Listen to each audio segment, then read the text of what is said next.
नमस्कार, मैं हूँ प्रतिभा चंद्रन और नवभारत नवराष्ट्र के BFSI कॉन्क्लेव में आप सभी का स्वागत है। हम चर्चा कर रहे हैं कई लोगों से जो अलग अलग क्षेत्र से जुड़े हुए हैं। मेरे साथ जो बैठे हैं मेरे मेहमान जी प्राइम के डायरेक्टर है, संचालक है भुवनेश जी जगदाले। भुवनेश जी, आपका बहुत बहुत स्वागत है। Thank you. ये पूछना चाह रही थी मैं कि आपके ज़्यादातर सारे प्रोजेक्ट जो है वो नवी मुंबई में है और नवी मुंबई के साथ साथ पूरा जो MMRDA रीजन है उसका एक अलग लेवल पर डेवलपमेंट पिछले कुछ सालों में दिखाई दे रहा है।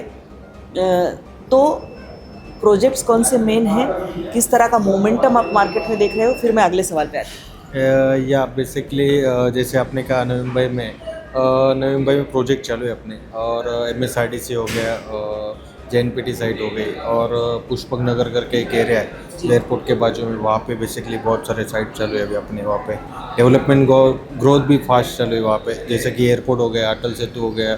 अटल सेतु तो ऑलमोस्ट स्टार्ट ही हो गया, और मेट्रो कनेक्टिविटी आ रही है। डेवलपमेंट फास्ट हो रहा है इन शॉर्ट जी। फिर अभी इस बजट में मध्यम वर्ग को एक बहुत बड़ी राहत मिली है टैक्स में, क्योंकि 12 लाख का टैक्स फ्री हो गया है। उसके बाद में हाउसिंग सेक्टर हो, इंफ्रास्ट्रक्चर पे तो बहुत सरकार खर्च कर रही है।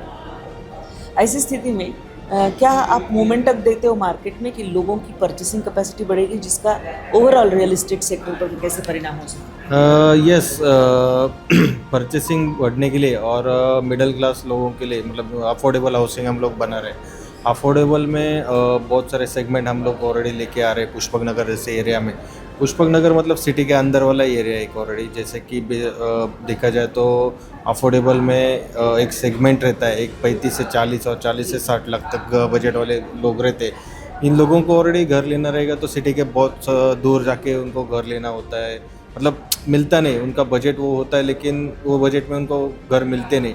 वही है जे प्राइम उन लोगों के लिए ऑलरेडी एक सेगमेंट लेके आ रहा है, अफोर्डेबल सेगमेंट करके, जो कि 35 से 40 लैक्स में 1 BHK लेके आ रहे हैं, और 2 BHK 65 to 70 लैक्स के बजट में ऑलरेडी पुष्पक नगर और सिटी जैसे एरिया में। और अभी जो डेवलपमेंट हो रहा है, और जैसे अपने गवर्नमेंट है अभी टैक्स का भी आपने जैसे अभी बताया 12 लाख तक का टैक्स नहीं लगता है, जैसे कि पहले 5 लाख 7 लाख के ऊपर टैक्स चालू हो रहा था। वो भी एक राहत है मिडिल क्लास लोगों के लिए, मतलब अफोर्डेबल लोगों के लिए ऑलरेडी, और उसके लिए हम लोग भी सपोर्ट कर रहे हैं। जैसे लोन्स हो गए, मतलब 1090 के लिए भी कर सकते हैं बहुत सारे लोग, मतलब 10% OCR दे के 90% लोन भी मिलता है गवर्नमेंट, जैसे SBI और कैनरा बैंक जैसे बैंक है।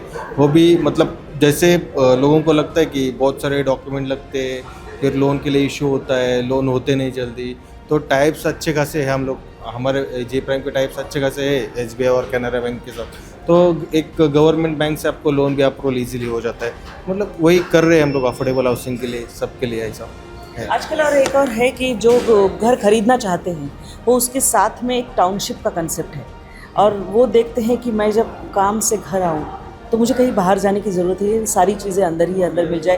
क्या क्या वो सुविधा है आप मुहैया करा रहे लोगों को?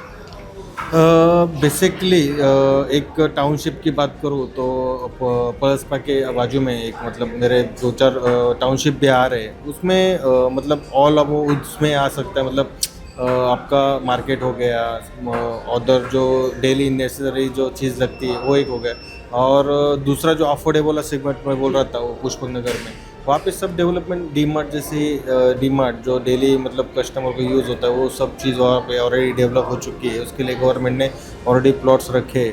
वापस डेली का जो ट्रैवल्स होता है उन लोग के लिए, मतलब जो ट्रेन्स हो गई या फिर मेट्रो हो गई, मेट्रो ऑलरेडी ऑन प्रपोज है वहाँ पे, और ट्रेन का ऑलरेडी काम चले ऑलरेडी, और अटल सेतु मतलब वहाँ पे घर लेने के लिए मुंबई में आना तो मतलब 2 घंटे का रास्ता था ऑलरेडी, जो अटल सेतु से अभी हार्डली 45 मिनट्स का रास्ता है।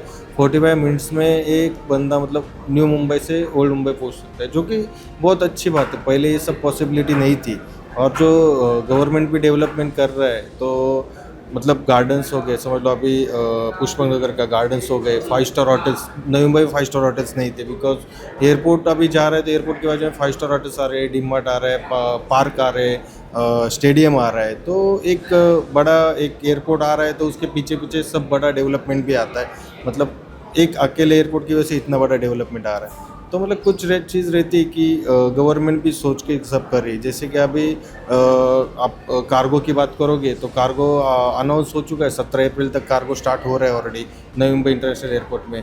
और ये एक परसों आपने एक न्यूज़ भी देखा रहेगा ऑलरेडी, जो टर्मिनल 1 बंद होके शिफ्ट हो रहा है नवी मुंबई में। ये भी एक नया अच्छी बात है। मतलब अभी टाइम है, मतलब जो कि अब मिडिल क्लास अफोर्डेबल लोगों को मतलब अफोर्डेबल में घर मिल सके, क्योंकि 1 साल के बाद यही अफोर्डेबल शायद नहीं रहेगा, क्योंकि आज जो टाइम है मतलब कर सकते हो, 1 साल का टाइम है मतलब आपको। मुझे बिल्कुल यकीन हो रहा है कि मैं सेल्स के परफेक्ट पर्सन से बात कर रही हूँ, यानी ग्राहकों के लिए एक तरह से बता रहे हैं कि ये सही समय है कि आप आपका निवेश करें और घर खरीदने की सोचें, क्योंकि जिस तरह से इंफ्रास्ट्रक्चर तेज़ी से बढ़ रहा है शायद अगले साल इसकी कीमतें बढ़ जाए। क्या मैं सही कह रही हूँ? Yes, perfect. तो बहुत बहुत धन्यवाद, आपने नवभारत से बात करी।